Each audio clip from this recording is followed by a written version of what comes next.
বলো বলো বলো সবে, ভারত আবার জগৎ সবাই শ্রেষ্ঠ আসন লবে। এই গানের লাইনে কবি অতুল প্রসাদ সেন ভারতবাসীর মনে আত্মবিশ্বাস ও দেশপ্রেমের শক্তি জাগিয়ে তুলতে চেয়েছিলেন।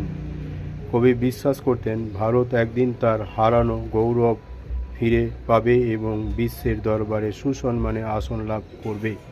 কিন্তু সেই শ্রেষ্ঠত্ব শুধু অর্থ বা ক্ষমতায় নয়, জ্ঞান, শিক্ষা, বিজ্ঞান, প্রযুক্তি, সংস্কৃতি, নৈতিকতা, মানবতা এবং ঐক্যের মাধ্যমে অর্জন করবে।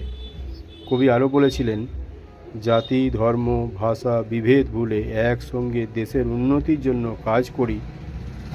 আমরা সৎ, পরিশ্রমী, শিক্ষিত, দক্ষ হয়ে উঠি, তাহলে ভারত আবার জগৎসভায় শ্রেষ্ঠ আসন ফিরে পাবে।